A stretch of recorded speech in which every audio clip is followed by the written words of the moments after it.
Good morning friends. GS camp में आप सभी का स्वागत है। आज हम लोग बौद्ध धर्म के दूसरा पार्ट देखेंगे। पहला पार्ट में हम लोगों ने देखा बौद्ध धर्म से रिलेटेड कुछ क्वेश्चन।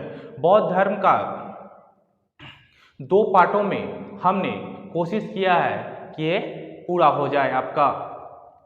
हम लोगों ने उसमें देखा कि गौतम बुद्ध का जन्म 563 बीसी में हुआ था और मृत्यु जो है ना 483 बीसी में हुआ था। और उनका जन्म नेपाल में हुआ था और मृत्यु यहाँ यूपी के कुशीनगर में हुआ था। और गृह त्याग के घटना को हम लोग महानिष्क्रमण कह रहे हैं। और जो अब ज्ञान की प्राप्ति हुआ था उनको बोध गया में, तो उसको हम लोग संबोधि कहते हैं। और प्रथम बार जब प्रवचन देते हैं सारनाथ में, तो उसे हम लोग धर्म चक्र प्रवर्तन कहते हैं। और जब उनकी मृत्यु होती है तो उसे हम लोग महापरिनिर्वाण कहते हैं। ये सारे क्वेश्चन जो है हम लोगों ने पार्ट 1 में देख लिया है। अब हम लोग तो देखेंगे क्या कि कुछ बौद्ध संगीतियाँ हुई है। बौद्ध संगीतियाँ जो है 4 बौद्ध संगीतियाँ हुई है।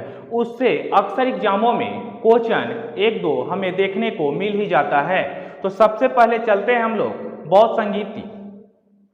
ये क्रम से देखते हैं हम लोग कि पहला बौद्ध संगीति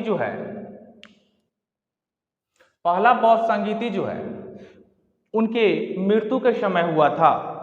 आपको याद रखना है कि पहला बौद्ध संगीति जो है जब उनका मृत्यु हुआ उसी के आसपास हुआ 483 बीसी में। पहला कब हुआ? 483 बीसी में। और ये जगह जो था ना राजगृह था। ये जगह कहाँ पे हुआ? तो राजगृह में हुआ। और अध्यक्षता किसने किया? तो महाकश्यप नामक एक व्यक्ति था, वही अध्यक्षता किए थे, महाकश्यप। और राजा कौन था उस समय? मगध का शासक कौन था? तो उस समय मगध का शासक अजातशत्रु था। ये अजातशत्रु जो है हर्यक वंश का था, आपको याद रखना होगा।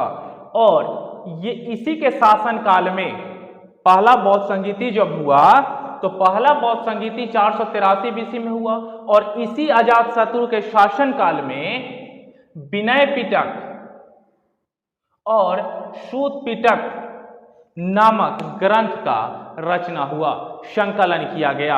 आपको ये भी पॉइंट आपको याद रखना है कि पहला बौद्ध संगीति में ही विनय पिटक और सूत पिटक का संकलन किया गया। अब ये देख लेते हैं हम लोग कि विनय पिटक के संकलनकर्ता कौन है। विनय पिटक के संकलनकर्ता जो है उपाली है। विनय पिटक के संकलनकर्ता का नाम क्या हुआ? उपाली के द्वारा किया गया। और सूत पिटक का संकलनकर्ता जो है आनंद, जो गौतम बुद्ध का प्रिय शिष्य था।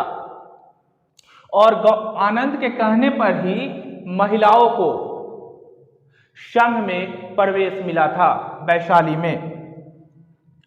और देखते हैं कि विनय पिटक में गौतम बुद्ध का जो भी नियम है वो नियम जो है विनय पिटक में हमको देखने को मिलता है। और उपदेश जो है ना ये हमको सूत पिटक में देखने को मिलता है। दोस्तों, ये पहली बौद्ध संगीति में हुआ था, इसमें कंफ्यूजन नहीं होना चाहिए। एक बार रिकॉल कर लीजिए, पहला बौद्ध संगीति 483 बीसी, राजगृह, महाकश्यप, अजातशत्रु। और इसमें विनय पिटक और सूत पिटक। तो विनय पिटक में नियम है और सूत पिटक में क्या है? उपदेश है। और सूत पिटक का संकलनकर्ता आनंद है और विनय पिटक के संकलनकर्ता उपाली हैं। हम लोग देखते हैं दूसरा बौद्ध संगीति। दूसरा बौद्ध संगीति जो है 383 बीसी में हुआ। दूसरा बौद्ध संगीति जो है 383 बीसी में हुआ। ये कहाँ हुआ? तो वैशाली में हुआ। ये कहाँ हुआ दोस्तों? तो ये वैशाली में हुआ, आपको याद रखना होगा। और उस समय अध्यक्षता कौन किया था इसका? शब्बाकामी। इसका अध्यक्षता कौन किया था? तो शब्बाकामी। और उस समय शासक कौन था? सबसे मेन पॉइंट है कि उस समय शासक कौन था? तो कालाशोक। काला अशोक को जो है ना हम लोग काक वर्ण के नाम से जानते हैं। आपको याद रखना होगा, काला अशोक को हम लोग काक वर्ण के नाम से जानते हैं। और इसके काल में जो दूसरा बौद्ध संगीति हुआ उसमें जो है ना बौद्ध संघ का भी विभाजन हुआ था। जो पहला जो था ना स्थिवीरवादी और दूसरा जो है महासांघिक, पहला जो है स्थिरवीरवादी और दूसरा जो है महासांघिक। ये आपको याद रखना है कि बौद्ध संघ का ये दूसरा में विभाजन हुआ था, जिससे हम लोग पहला को क्या कहते हैं स्थिरवीरवादी और दूसरा को कहते हैं महासांघिक। हम लोग देखते हैं तीसरा बौद्ध संगीति जो है ना कहीं कहीं दोस्तों 247 बीसी भी देखने को हमको मिलता है। आपको याद रखना है कि कहीं कहीं हम लोगों को 247 बीसी देखने को मिलता है और कहीं 250 बीसी देखने को मिलता है। और ये जो हुआ था ना पाटलिपुत्र में हुआ था अशोक के समय। आपको याद रखना है कि तीसरा बौद्ध संगीति जो है पाटलिपुत्र में हुआ था अशोक के समय, और यहाँ का मोगलीपुत्तिश जो है ना अध्यक्षता किए थे, मोगलीपुत्तिश अध्यक्षता किए थे। और यहाँ पर जो है ना अभिधम्म पिटक का संकलन किया गया। तीसरा बौद्ध संगीति में अभिधम्म पिटक का संकलन किया गया और यह संकलन जो है मोगलीपुत्तिश के द्वारा ही किया गया। ये संकलन जो है मोगलीपुत्तिश के द्वारा ही किया गया। और अभिधम्म पिटक में दार्शनिक, बुद्ध के दार्शनिक और आध्यात्मिक चीजों को रखा गया है, मतलब जो दार्शनिक। और जैसे हम लोग यहाँ पे देखें कि विनय पिटक में नियम है और सूत पिटक में उपदेश है, अभिधम्म पिटक में बुद्ध के दार्शनिक और आध्यात्मिक चीज है। हम लोग चौथा देखते हैं, नेक्स्ट चौथा बौद्ध संगीति जो है ईस्वी की प्रथम शताब्दी में हुआ। चौथा बौद्ध संगीति जो है दोस्तों ईस्वी की प्रथम शताब्दी में हुआ। और ये जो हुआ ना कुंडलवन के जम्मू कश्मीर में एक कुंडलवन जगह है, वहीं पर जो है ना चौथा बौद्ध संगीति हुआ था।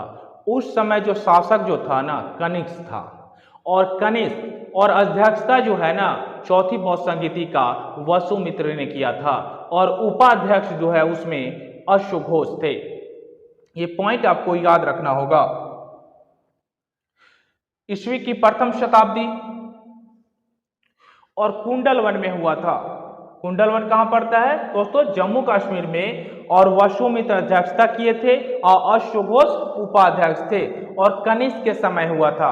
और कनिष्क के समय ही बौद्ध धर्म जो है ना दो भागों में बट गया। एक भाग को हीनयान कहते हैं और दूसरे भाग को हम लोग महायान के नाम से जानते हैं। हम लोग देख लेते हैं हीनयान। हीनयान का शाब्दिक अर्थ होता है निम्न मार्ग। हीनयान का शाब्दिक अर्थ होता है दोस्तों निम्न मार्ग, और यह जो है ना बौद्ध धर्म का प्राचीन रूप था। हीनयान जो है बौद्ध धर्म का प्राचीन रूप, और इसका अर्थ होता है निम्न मार्ग। इसके कुछ उप संप्रदाय भी थे। हीनयान का उप संप्रदाय भी था। पहला उप संप्रदाय जो है वैभाषिक मत था, जिसके प्रवर्तक जो है ना वसुमित्र थे। जिसके प्रवर्तक कौन थे? वसुमित्र थे दोस्तों। वैभाषिक मत जिसके प्रवर्तक कौन थे? वसुमित्र। और दूसरा जो उप संप्रदाय था सौधांत्रिक मत था। इसका जो प्रवर्तक था कुमार लाट था। आपको ये पॉइंट याद रखना है दोस्तों। हम लोग देखते हैं कि महायान बुद्ध की इसमें जो है ना ये नया था। हीनयान बहुत प्राचीन था और महायान जो है यह नया रूप था बौद्ध धर्म का। और इसी में जो है ना बुद्ध की मूर्ति का पूजा स्टार्ट होता है। ये क्वेश्चन अक्सर देखा गया एग्जाम में कि किसके काल में, किस राजा के काल में जो है ना गौतम बुद्ध को पूजा जाने लगा और देवता की उपाधि भी मिला, तो कनिष्क के काल में मिला था। और ये नवीन रूप है। और हीनयान का अर्थ होता है उत्कृष्ट।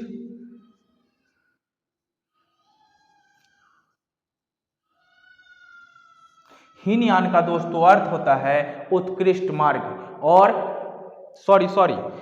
महायान का अर्थ होता है उत्कृष्ट मार्ग और हीनयान का अर्थ होता है निम्न मार्ग। ये याद रखना होगा।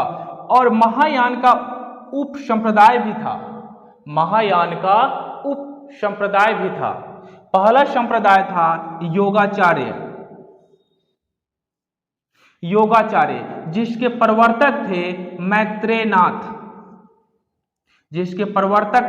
मैत्रेयनाथ। दूसरा था शून्यवाद। ये महायान संप्रदाय का उप संप्रदाय है शून्यवाद का प्रवर्तक जो थे ना नागार्जुन थे। शून्यवाद के प्रवर्तक कौन थे? नागार्जुन थे।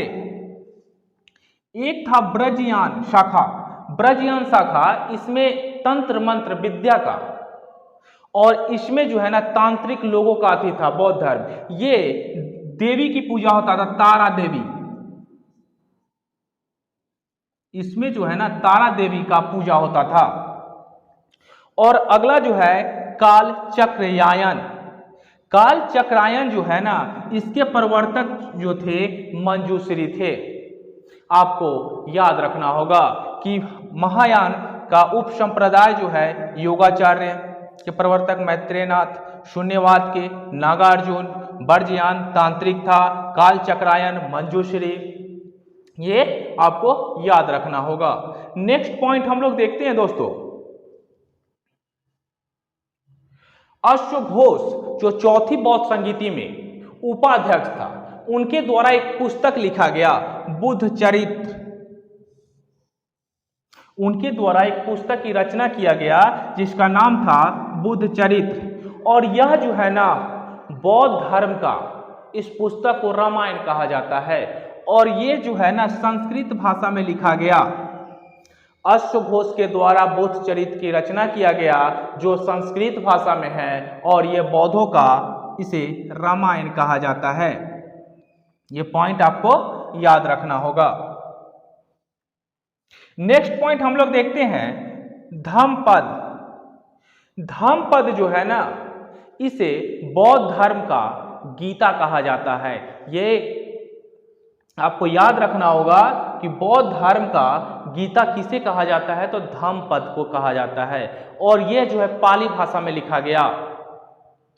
बौद्ध धर्म में शिक्षा का कुछ केंद्र था।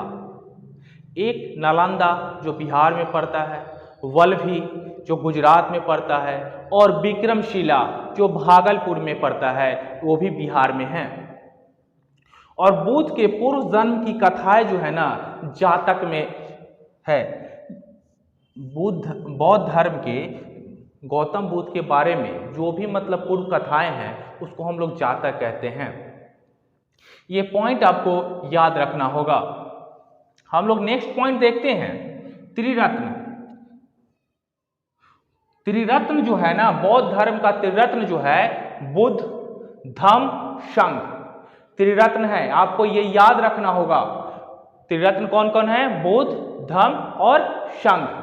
और संघ में प्रवेश होने की जो है ना आयु जो है 15 वर्ष रखा गया था। और वैसे लोगों को वर्जित था जो मतलब अपाहिज हैं, जो घर से मतलब चोर है, डाकू है, इनको जो है ना वर्जित था संघ में प्रवेश। हम लोग एक देखते हैं, एक पॉइंट देखते हैं। एक शब्द आता है विहार।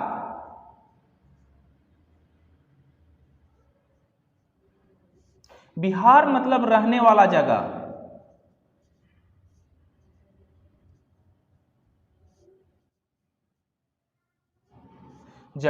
ये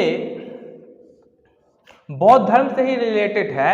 ये रहने वाला जगह को हम लोग विहार कहते थे और इसी के नाम पे जो है ना हमारा बिहार का नामकरण होता है। एक शब्द आता है चैत्य। इसका मतलब स्तूप। चैत्य मतलब बहुत सारा वस्तुओं का, जैसे कि गौतम बुद्ध जब मरे थे तो उनके अवशेषों को लेकर जहाँ तहाँ मतलब कहीं कहीं रखा गया और उस पर बड़ा सा स्तूप बनाया गया। ये पॉइंट आपके एग्जाम और पॉइंट ऑफ व्यू से काफ़ी इंपॉर्टेंट है दोस्तों। अगर ये वीडियो आपको अच्छा लगता है, कंटेंट अच्छा लगता है, तो लाइक शेयर और सब्सक्राइब जरूर करें दोस्तों। मिलते हैं नेक्स्ट वीडियो में। जय हिंद।